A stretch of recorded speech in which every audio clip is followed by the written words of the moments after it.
Hello students, in our previous video we have studied about the formation of a company.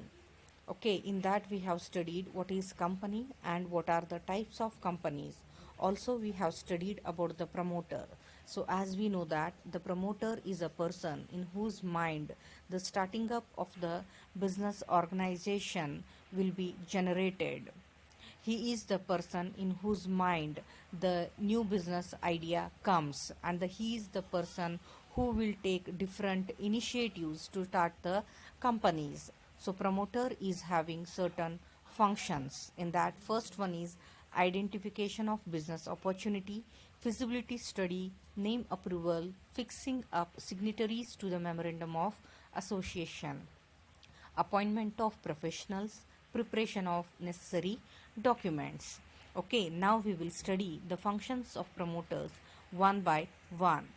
In that, the first one is identification of business opportunity. So, as we know that the generation of idea about the company will come in the minds of the promoters. So, what promoter will do? He will see the market. In the market, he will find the opportunity for new product or any innovative product or providing services to the public. By that we can earn the profit. So first the promoter will identify the business opportunity available in the market, and then he will start working on that. The next step after identification of the business opportunity is feasibility study.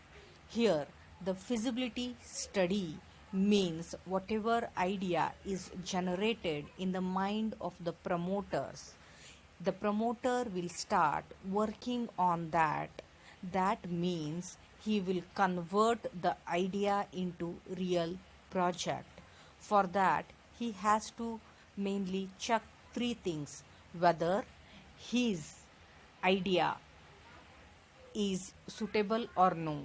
He will think whether technically it is feasible, financially is it feasible, economically is it feasible.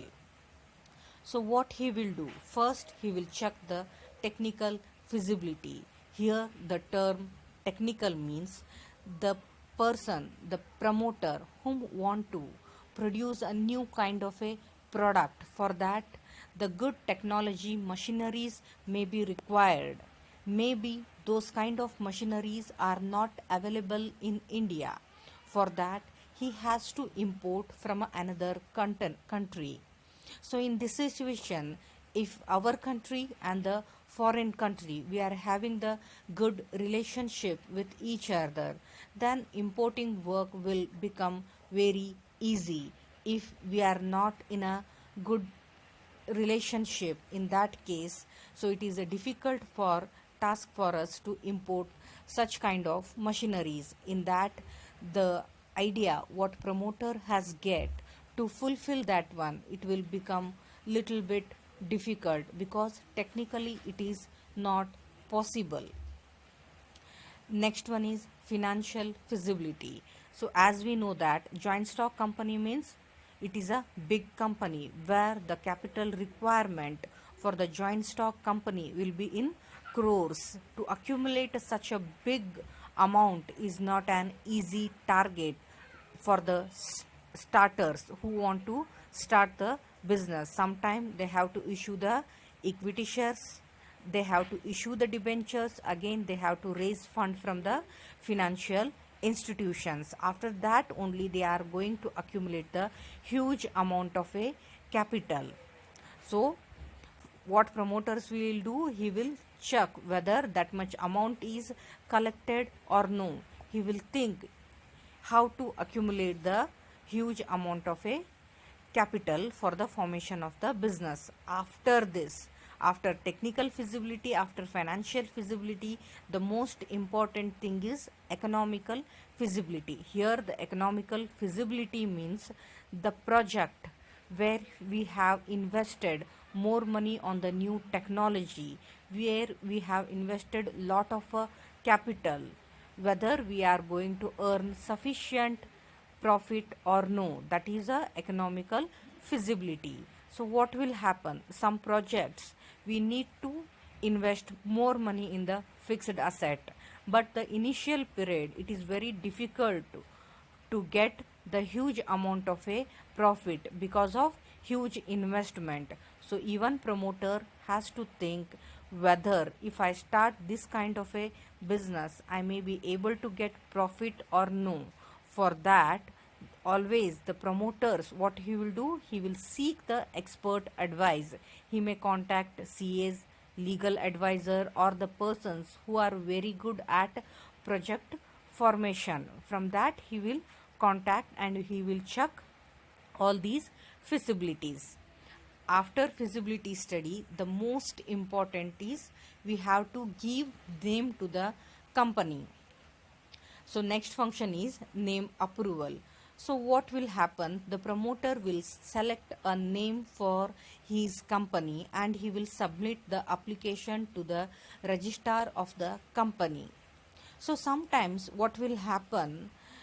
The registrar will ask to write three names. It means two alternate names. Why? Because the name of the company should may be identical with the another company's name. In that case it is a problematic. So there should not be two same named companies. So we have to give one more alternative name for our company. Then the name of the company should not be misleaded. For example, the business what we are doing and the name what we have given, there should not be a difference. The name of the company should indicate what type of a business we are doing. For example, if it is a public company, then it has to use at the end of its name that is public limited. If it is a private company, then they have to use the word private limited. Okay, so promoter what he will do, he will select the three names and he will submit the application form to the registrar of company. After scrutinying, after checking thoroughly, the registrar of the company will approve the name for our company. So we have generated the idea, then we have checked the business opportunity in the market. After that we have studied the feasibility, then we have given name to our company. After this we will move to the fixing up signatories to the memorandum of association. Here the signatories means the persons who are going to sign on the memorandum of association. So here memorandum of association means it is one of the important document which is to be submitted by the promoters at the time of registration of the company. So to sign on that he has to fix some board of directors. So these board of directors will be the first directors of the company and they have to give the written consent that they are ready to become the directors of that particular company. After that they have to buy the qualifying shares of the company. If any person want to become in a director in a particular company, then it is compulsory for them to buy certain amount of shares. So board of directors has to give the written consent that they are ready to give the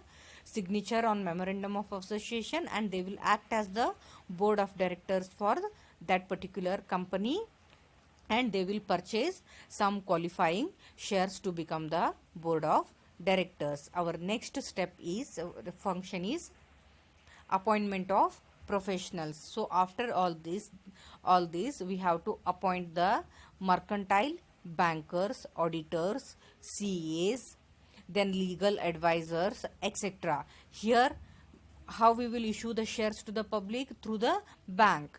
So we will give the advertisement in a newspaper and we will ask them to fill the application forms through the banks. The bankers what they will do? They will collect money on behalf of us, right? So for this purpose we need the professional support. So we will appoint the necessary persons for further steps.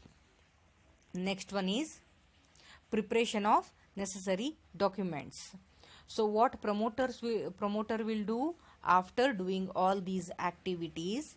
He will prepare certain necessary documents such as memorandum of association, article of association, and consent of the directors. So these are the some of the important functions of promoters. In our next video, we will see what are the documents such as memorandum of association and what is articles of association and consent of the directors. Thank you.